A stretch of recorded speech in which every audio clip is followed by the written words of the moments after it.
Dari Kerajaan Sunda Prabu Siliwangi 1482 sampai dengan 1521 bukan sekadar mitos. Prasasti Batu Tulis membuktikan ia membangun sistem pemerintahan dengan Tritangtu di Buana. Pembagian kekuasaan unik antara raja, pemuka agama, dan penasihat adat. Lompat pada abad ke-19, kita punya Raden Dewi Sartika. Ia melawan arus dengan mendirikan Sakola Istri pada tahun 1904. Sekolah perempuan pertama di Hindia Belanda saat kebanyakan wanita Sunda bahkan dilarang baca tulis. Di era kemerdekaan, muncul Otto Iskandar Dinata Guru yang jadi Menteri Pertama RI. Arsip Volksraad mencatat pidatonya yang mengguncang. Belanda bisa pilih pergi terhormat atau kami usir paksa. Julukan Si Jalak Harupat melekat karena keberaniannya. Kini di 2024, kita menyaksikan Deddy Mulyadi, Gubernur Jawa Barat terpilih dengan rekor 62% suara. Tapi tunggu di balik kesuksesannya, tersimpan kontroversi kebijakan yang akan kita bahas juga. Dari Prabu Siliwangi yang visioner, Dewi Sartika yang revolusioner, hingga Deddy Mulyadi yang tak kenal takut. Semua membuktikan orang Sunda bukan sekadar pelengkap, tapi penggerak sejarah Indonesia. Masih ragu untuk bangga? Kenapa identitas ini penting untuk kita pahami? Yuk, kita telisik jejak mereka dan lihat sendiri gimana orang Sunda memberi warna yang gak tergantikan buat Indonesia. Di era kerajaan Pajajaran, sistem politiknya bersifat feodal dengan struktur kekuasaan yang jelas. Di puncak hierarki berdiri sang prabu atau raja sebagai pemimpin tertinggi. Di bawahnya ada putra mahkota sebagai calon penerus tahta. Kemudian dilanjutkan oleh para mangkubumi atau perdana menteri, mantra atau pejabat tinggi, wado atau pengawas, dan syah bandar atau kepala pelabuhan. Untuk mengelola wilayah, raja menunjuk kepala daerah yang bertugas menangani urusan administratif dan masalah di daerah masing-masing. Setiap kebijakan dan kinerja kepala daerah ini harus dipertanggungjawabkan langsung kepada Mangkubumi dan sang raja. Sistem ini menciptakan pemerintahan yang terstruktur namun tetap terpusat di tangan penguasa. Ekonomi perekonomian kerajaan Pajajaran bertumpu pada dua sektor utama, pertanian dan perdagangan. Sebagian besar wilayah kerajaan memiliki tanah yang subur, menjadikan aktivitas agraris seperti bercocok tanam dan beternak sebagai tulang punggung kehidupan masyarakat. Namun tidak hanya itu, daerah pesisir kerajaan justru mengembangkan potensi maritimnya. Di wilayah pantai, kegiatan ekonomi bergeser ke sektor kelautan dan perdagangan. Para pedagang Pajajaran aktif melakukan transaksi jual beli dengan pulau-pulau terdekat, menciptakan jaringan ekonomi yang dinamis.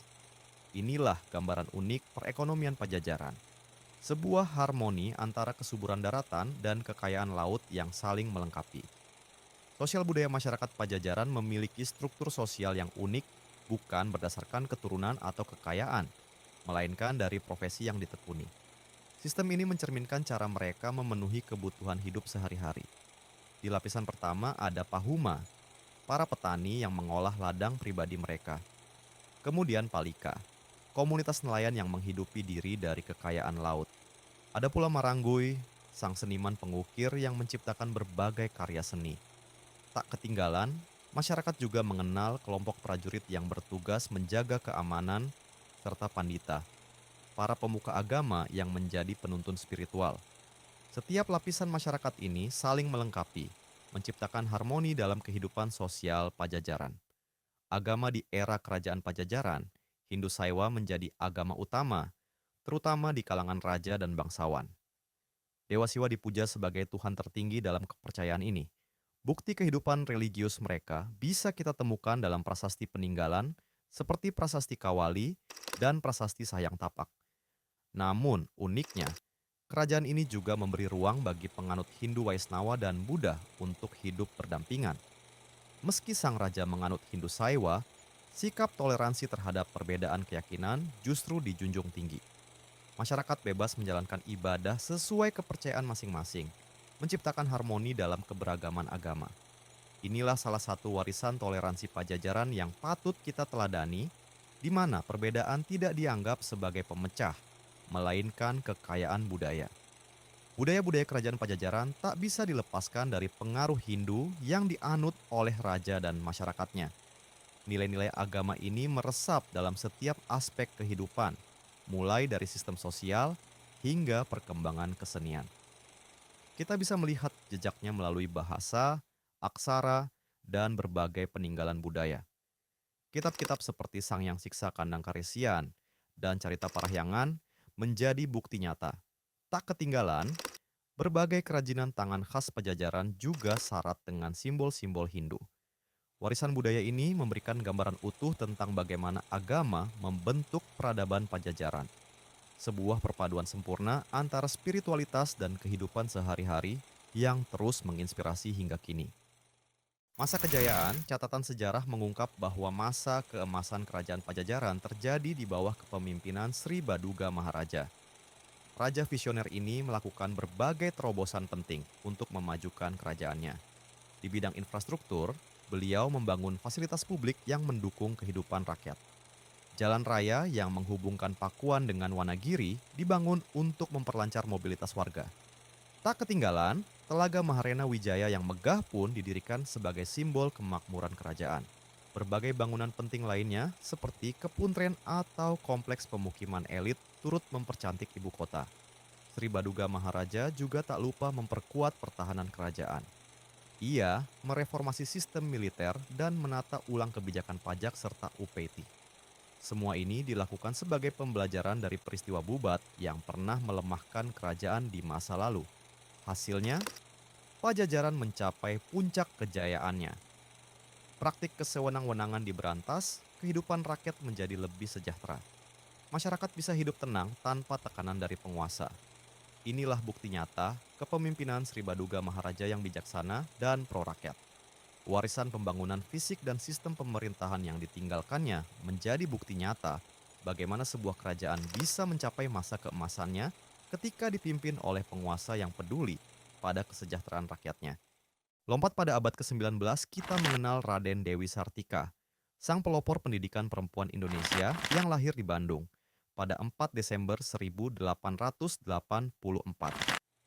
Sebagai putri pasangan Raden Somanagara dan Raden Ayu Raja Permas, hidupnya tak pernah mudah sejak kecil. Ayahnya yang menentang Belanda membuat ibunya dibuang ke Ternate, sementara Dewi kecil dititipkan pada pamannya, Patih Arya di Cicalengka. Meski berasal dari keluarga priai Sunda, orang tuanya berani melawan adat dengan menyekolahkannya di sekolah Belanda. Setelah ayahnya wafat, di bawah asuhan pamannya inilah Dewi Sartika kecil belajar memadukan kebudayaan Sunda dan pengetahuan Barat. Sebuah kombinasi langka di masa kolonial. Bakat mengajarnya sudah terlihat sejak dini. Di usia sekitar 10 tahun, ia sudah mengajari anak-anak pembantu di kepatihan membaca dan menulis. Ketika remaja dan kembali ke Bandung, semangatnya untuk memajukan pendidikan perempuan semakin kuat. Didukung pamannya, Bupati Martanagara, ia berjuang melawan adat yang membelenggu kaum wanita. Dengan kegigihan luar biasa, akhirnya pada 16 Januari 1904, ia berhasil mendirikan Sakola Istri, sekolah perempuan pertama di Hindia Belanda. Dengan hanya 20 murid awal dan 3 guru, termasuk dirinya, sekolah ini awalnya menempati pendopo Kabupaten Bandung. Tapi lihatlah perkembangan pesatnya. Dalam setahun sudah pindah ke gedung sendiri di Jalan Ciguriang, dibeli dari tabungan pribadi dan bantuan bupati. Pada 1909, sekolah ini sudah meluluskan angkatan pertamanya. Semangat Dewi Sartika menular. Pada 1912, sudah ada 9 sekolah istri di Pasundan. Pada 1914, sekolahnya berganti nama menjadi Sakola Kautamaan Istri, Sekolah Keutamaan Perempuan. Dan pada 1920, seluruh kota kabupaten di Pasundan sudah memilikinya. Bahkan semangat ini menyebar hingga Bukit Tinggi. Pada 1929, di usia ke-25, sekolahnya berganti nama menjadi Sakola Raden Dewi. Pemerintah Hindia Belanda pun mengakui jasanya dengan menganugerahkan bintang jasa. Pahlawan kita ini wafat pada 11 September 1947 di Tasikmalaya, dimakamkan secara sederhana sebelum dipindahkan ke kompleks pemakaman Bupati Bandung pada 1950. pada 1966, pemerintah Indonesia menganugerahinya gelar pahlawan nasional. Dari seorang gadis kecil yang mengajar dengan pecahan genting, menjadi pelopor pendidikan perempuan yang mengubah sejarah. Raden Dewi Sartika membuktikan bahwa semangat dan ketekunan bisa mengalahkan segala keterbatasan. Warisannya masih terus menginspirasi kita semua hingga hari ini. Lahir di Bojong Soang, Bandung pada 31 Maret 1897, Otto Iskandar Dinata memulai karirnya sebagai guru biasa. Tapi sejarah mencatatnya sebagai salah satu pejuang paling berani di masa pergerakan nasional. Setelah menamatkan pendidikan guru di Purworejo, ia mengajar di berbagai kota, hingga akhirnya terjun ke dunia pergerakan melalui Budi Utomo di Pekalongan tahun 1925. Sebagai anggota Dewan Kota, Otto dikenal tak gentar mengkritik pemerintah kolonial. Suatu ketika, ia sampai berdebat sengit dengan Residen Belanda, hingga pejabat itu akhirnya dipindahkan. Kegigihannya ini membuatnya dijuluki si Jalak Harupat, burung jalak yang pemberani. Di Volksraad, Dewan Rakyat Hindia Belanda, pidato-pidatonya yang berapi-api selalu mengguncang. Indonesia pasti merdeka, tegasnya di depan para pejabat kolonial. Karena keberaniannya, ia dijuluki non-kooperator di antara kooperator. Di masa pendudukan Jepang, Otto terlibat dalam berbagai organisasi seperti Putra dan Jawa Hokokai. Ia juga mendukung pembentukan PETA, yang kelak menjadi cikal bakal TNI. Saat BPUPKI dibentuk, Otto termasuk salah satu anggotanya yang paling aktif. Pada 18 Agustus 1945, di sidang PPKI, Otto lah yang mengusulkan Soekarno sebagai presiden dan Hatta sebagai wakil presiden pertama RI. Usulnya diterima secara aklamasi. Di pemerintahan baru, Otto dipercaya sebagai Menteri Negara dan turut membentuk Badan Keamanan Rakyat atau BKR. Namun perjalanan panjang perjuangannya berakhir tragis. Pada Desember 1945, Otto diculik dan dibunuh oleh kelompok tak dikenal di Pantai Mauk, Banten. Seorang pejabat Jepang mengungkapkan bahwa sebelum meninggal, Otto sempat menerima dana besar untuk perjuangan kemerdekaan. Dari seorang guru biasa hingga Menteri Pertama Indonesia, perjalanan Otto Iskandar Dinata membuktikan bahwa pendidikan dan perjuangan tak bisa dipisahkan. Hari ini, namanya diabadikan sebagai pahlawan nasional dan nama jalan di berbagai kota mengingatkan kita akan keberanian seorang jalak harupat yang tak kenal takut. Lahir di Desa Sukasari, Subang pada 11 April 1971, Dedi Mulyadi memulai karir politiknya dari bawah. Sebagai putra bungsu dari 9 bersaudara, ia tumbuh dalam kesederhanaan, mengembala kambing dan membantu ibunya. Pendidikan SD hingga SMA-nya di Subang membentuk karakter kepemimpinannya, sebelum akhirnya meraih gelar sarjana hukum di Purwakarta dan menjadi ketua HMI cabang setempat. Karir politik Dedi dimulai sebagai anggota DPRD Purwakarta tahun 1999. Hanya dalam 4 tahun, ia melesat menjadi wakil bupati di tahun 2003 sampai 2008. Lalu 2 periode sebagai Bupati Purwakarta pada tahun 2008 sampai 2018. Di tangan Dedi, Purwakarta berubah. Ia menerapkan kebijakan unik seperti larangan pacaran di atas jam 9 malam dan pembubaran warnet game online yang menuai pro kontra. Ini untuk menjaga moral generasi muda, tegasnya saat itu. Tahun 2016, Dedi mencapai puncak karir partai dengan terpilih aklamasi sebagai Ketua DPD Golkar Jabar. 2 tahun kemudian, ia maju sebagai Cawagup Jabar mendampingi Deddy Mizwar meski akhirnya kalah. Namun ambisinya tak padam, di Pilgub 2024, Dedi yang kini bernaung di Gerindra kembali maju dengan visi Jabar Istimewa. Bersama Erwan Setiawan, ia memenangkan pemilu secara telak dengan 62,22% suara. Rekor tertinggi sepanjang sejarah Pilkada Jabar. Pelantikannya pada 20 Februari 2025 di Istana Negara menjadi momen bersejarah. Bagian dari pelantikan serentak 961 kepala daerah oleh Presiden Prabowo Subianto. Tak butuh waktu lama bagi Dedi membuat gebrakan baru. Maret 2025, ia memerintahkan pembongkaran hibis fantasi di Puncak karena dinilai berpotensi memicu banjir Jakarta. Tak hanya itu, ia juga membuat gebrakan baru menghapus tunggakan denda pajak kendaraan bermotor.